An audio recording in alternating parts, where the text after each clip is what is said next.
Theorem क्या कहती है? If a line drawn parallel to one side of triangle, कि अगर किसी एक साइड के पैरेलल लाइन बना रहे हो, then it divides the two side in same ratio, तो वो रेशो बराबर होंगे। तो क्या बोला जा रहा है? गिवन क्या है हमें? गिवन ये है कि मान लो एक ट्राइंगल है, ध्यान से देखना, मान लो एक ट्राइंगल है एबीसी, मान लो एक ट्राइंगल है एबीसी। इस ट्राइंगल में हमें गिवन है कि बीसी, किसी भी एक साइड के पैरेलल एक लाइन हमें गिवन है, किसी भी एक साइड के पैरेलल हमें एक ऐसे लाइन गिवन है। मान लो ये जो डीई है, ये पैरेलल टू बीसी गिवन है। तो गिवन क्या है हमें? गिवन है कि DE is parallel to BC. हमें प्रूव क्या करना है? हमें प्रूव करना है बीपीटी, बेसिक प्रोपोर्शनैलिटी थ्योरम, कि एडी अपॉन डीबी बराबर एई अपॉन ईसी, छोटा अपॉन छोटा बराबर छोटा अपॉन छोटा, ये प्रूव करना है। क्योंकि इससे फिर ऊपर वाला छोटा अपॉन बड़ा, ऊपर वाला छोटा अपॉन बड़ा, ये तो हमने ऑलरेडी प्रूव कर दिया था ना फर्स्ट लेक्चर में, कि अगर ये पता है तो इसमें +1 ऐड करके वो करा था जो, ठीक है। तो हमें ये प्रूव करना है, ध्यान से देखना, इसका प्रूफ बहुत शानदार प्रूफ है, बहुत मजेदार प्रूफ है, ध्यान से देखना, ध्यान से देखना, ध्यान से देखना। प्रूफ पे आ जाते हैं, प्रूफ पे आ जाते हैं, ध्यान से देखते रहना। मैं चाहता हूं 5 मिनट तुम्हारा फोकस यहां रहे, तुम्हें सब समझ में आ जाएगा, वरना ये प्रूफ बच्चों को समझ नहीं आता है।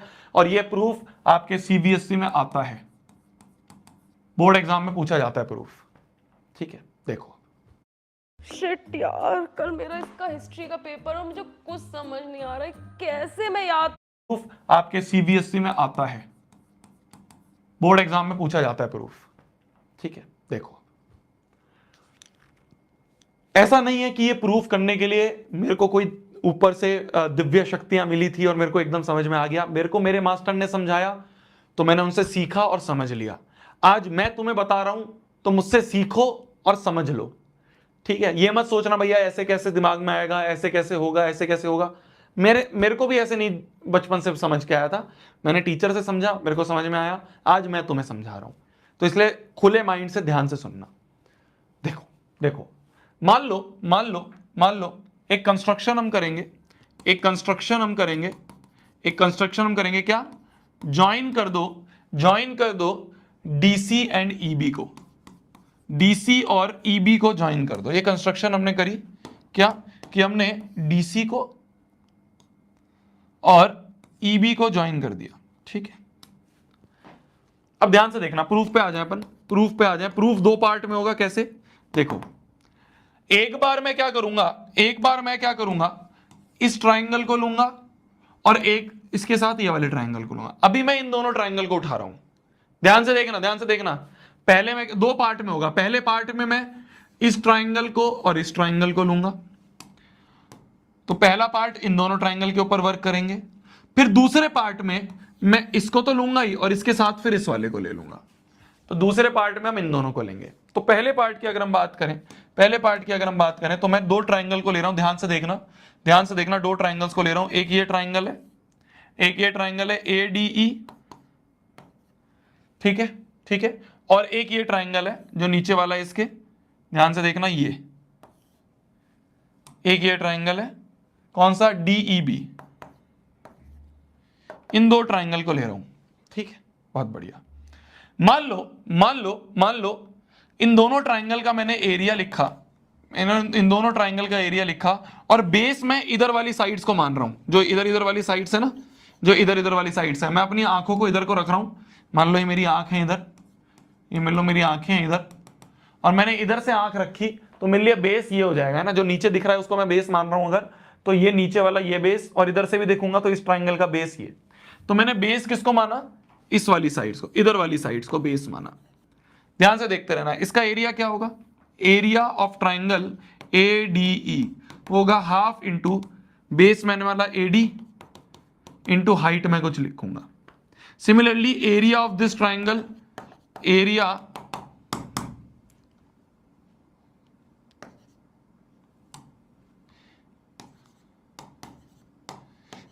ऑफ ट्राइंगल BDE अगर मैं लूं, और इसमें मैं बेस मानूंगा किसको?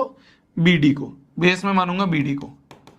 तो अच्छा, अब ध्यान से देखना, अगर मैंने इसे बेस माना है तो हाइट क्या होगी? हाइट क्या होगी?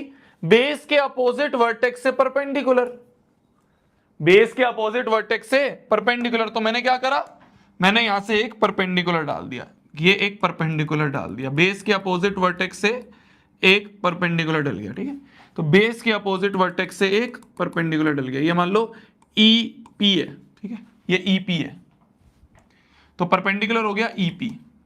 सिमिलरली अगर इसके केस में देखें, इस वाले ट्राइंगल के केस में देखें, तो बेस ये है, बेस मैंने किसे माना है? BD को माना है, BD को माना है बेस।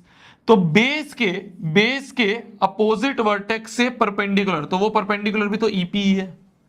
हाँ, वो परपेंडिकुलर थोड़ा बाहर आ रहा है ट्राइंगल के, पर बाहर भी तो होता है, तो वो भी तो हम कह सकते हैं EP ही है। तो इसका भी जो परपेंडिकुलर है वो EP ही है, इसका भी जो परपेंडिकुलर है वो EP ही है। तो ऊपर वाले ट्राइंगल में मैंने लिखा half into base into height, और नीचे इधर वाले ट्राइंगल को मैंने उठाया जब, तो half into base into height ऐसे लिख दिया, ठीक है, बहुत बढ़िया। इसको मान लिया मैंने फर्स्ट, इसको मान लिया मैंने सेकंड। अगर मैं फर्स्ट डिवाइड बाय सेकंड कर दूं, तो ध्यान से देखना, EP और EP कट जाएगा, हाफ और हाफ कट जाएगा। क्या तुम समझ पा रहे हो? अगर मैं इन दोनों को डिवाइड कर दूं, तो हाफ से हाफ कट गया, EP से EP कट गया, क्या बचा? देखना, क्या मैं सही लिख रहा हूं? इन दोनों को अगर डिवाइड कर दूंगा तो क्या ये बचेगा कि area of triangle ADE upon में एरिया ऑफ ट्राइंगल BDE बराबर हो जाएगा AD अपॉन BD के, क्योंकि बाकी तो कट जाएंगे, AD अपॉन BD के, तो बाकी तो कट जाएंगे, बचेगा ये, इसे बोल दिया अपन ने A ना, फर्स्ट सेकंड तो हो गए, इसे A बोल दिया, इसे बोल दिया A नंबर इक्वेशन। मैं बताऊंगा, पूरा समझ में आ जाएगा। हमने क्या करा, मैं फिर बता रहा हूं, ध्यान से देखना। हमने क्या करा, इसको लिया और इसको लिया, ठीक है, इसको लिया और इसको लिया, इन दोनों के एरिया लिखे, एरिया को डिवाइड कर दिया, जब डिवाइड करा तो हाफ से हाफ कट गया, EP से EP कट गया, तो ADE अपॉन BDE बराबर AD अपॉन BD आ गया, ये लिख दिया। क्लियर है, बहुत बढ़िया। अब इन पार्ट में हम क्या करेंगे, सेकंड पार्ट में हम क्या करेंगे, ध्यान से देखना, ये ABC है और ये DE था, ठीक है। अब हम क्या करेंगे, इन दोनों ट्राइंगल को लेंगे, किन दोनों को?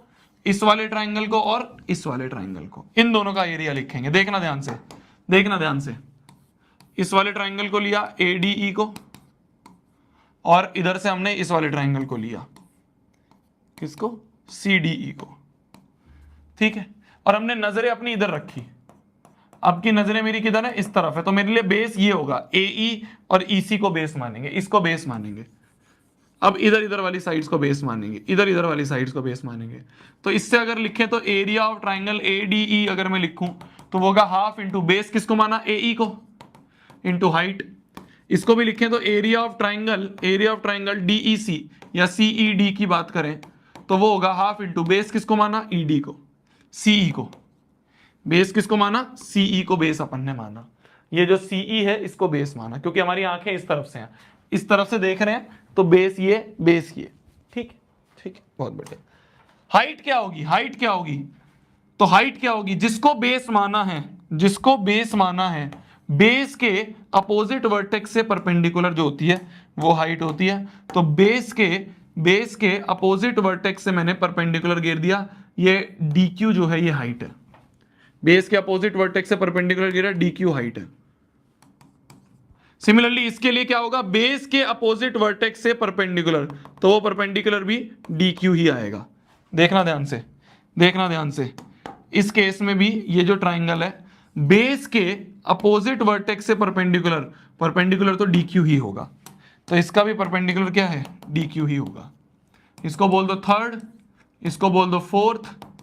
थर्ड और फोर्थ को अगर डिवाइड कर दें, क्या? थर्ड डिवाइड बाय फोर्थ अगर हम कर दें तो यहां से आ जाएगा, देखो हाफ से हाफ कट गया, DQ से DQ कट गया, तो हम कह देंगे area of triangle ADE upon में एरिया ऑफ ट्राइंगल CED, ये बराबर है AE अपॉन CE के। इसको बोल दो B नंबर इक्वेशन।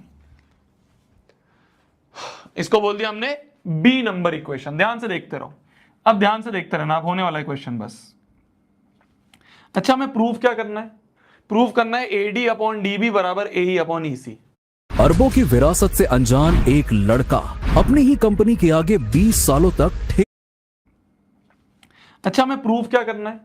प्रूफ करना है एडी अपॉन डीबी बराबर एई अपॉन ईसी। हमें प्रूफ करना है AD upon BD, AD upon BD लिखा ना, एडी अपॉन डीबी लिखो, बीडी लिखो, तो हमें प्रूफ करना है एडी अपॉन बीडी बराबर एई अपॉन ईसी।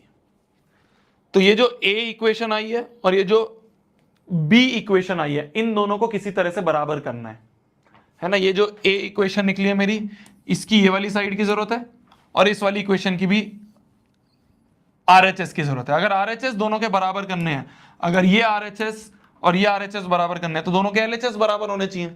एलएचएस में क्या है? न्यूमरेटर में है एडीई, इधर भी न्यूमरेटर में है एडीई, तो न्यूमरेटर तो बराबर है। डिनोमिनेटर में क्या है? यहां पे है बीडीई और यहां पे है सीईडी। न्यूमरेटर में अलग है, अगर डिनोमिनेटर में अलग है। न्यूमरेटर तो सेम है, एडीई एडीई, न्यूमरेटर तो सेम है, डिनोमिनेटर में डिफरेंस। अगर डिनोमिनेटर भी किसी तरीके से बराबर कर दें कि हम किसी तरीके से इस ट्राइंगल के एरिया को और इस ट्राइंगल के एरिया को बराबर बता दें, तो डिनोमिनेटर भी बराबर हो जाएगा, दोनों के एलएचएस बराबर हो जाएंगे, बात खत्म हो जाएगी। कॉन्सेप्ट होता है, एक कॉन्सेप्ट होता है जो हमने बचपन में ही पढ़ा था, क्या? Two triangles having same base and between same parallel lines. अगर दो ट्राइंगल का बेस सेम है और सेम पैरेलल लाइंस के बीच में, then their area will be same, then their areas will be same. क्या? कि अगर दो ट्राइंगल है, एक ये ट्राइंगल है और एक ये ट्राइंगल है, ये दोनों ट्राइंगल सेम बेस है, दोनों का बेस डीई है और बिटवीन सेम पैरेलल लाइंस, ये इसके पैरेलल है, तो ये दोनों ट्राइंगल सेम बेस और सेम पैरेलल लाइंस के बीच में आ रहे हैं, तो हम कह देंगे therefore area of triangle BDE will be equal to area of triangle CED। इन दोनों का एरिया क्या होगा? बराबर होगा। इसको बोल दिया हमने सी नंबर इक्वेशन, इसको हमने बोल दिया सी नंबर इक्वेशन, इसको हमने बोल दिया सी नंबर इक्वेशन की ये दोनों ट्राइंगल, ये वाला ट्राइंगल और ये वाला ट्राइंगल, दोनों का बेस सेम है और पैरेलल लाइंस के बीच में है। भाई गिवन है ना, DE पैरेलल टू BC, ये तो गिवन ही है। DE पैरेलल टू BC, ये तो हमें गिवन ही है, तो इसलिए इनका एरिया सेम हो गया। तो देखो, न्यूमरेटर तो सेम था ही, ADE और ADE ये तो सेम था ही, हमने डिनोमिनेटर भी सेम कर दिया कि BDE का एरिया और CED का एरिया, इन दोनों के एरिया भी बराबर कर दिए, इन दोनों के एरिया भी बराबर कर दिए। तो हम बोल सकते हैं from A, B and C equation, इन तीनों इक्वेशन से, इसका ये इक्वेशन और ये इक्वेशन, इन तीनों इक्वेशन से हम बोल देंगे, तो फ्रॉम क्या हो रहा है, तो from A, B and C, इन तीनों इक्वेशन से हम बोल देंगे कि भैया देखो LHS तो बराबर हो ही गई है, LHS का न्यूमरेटर डिनोमिनेटर और इसका भी न्यूमरेटर डिनोमिनेटर आपस में बराबर है, तो RHS भी बराबर होंगे। मतलब AD अपॉन BD बराबर होगा AE अपॉन CE के, मतलब कि AD अपॉन BD बराबर होगा AE अपॉन CE के। यही तो हमें प्रूव करना था, हेंस प्रूव्ड। यही तो हमें प्रूव करना था, क्या? कि AD अपॉन DB बराबर AE अपॉन EC, ये रेशियो तो बराबर करने थे, हेंस प्रूव्ड, हेंस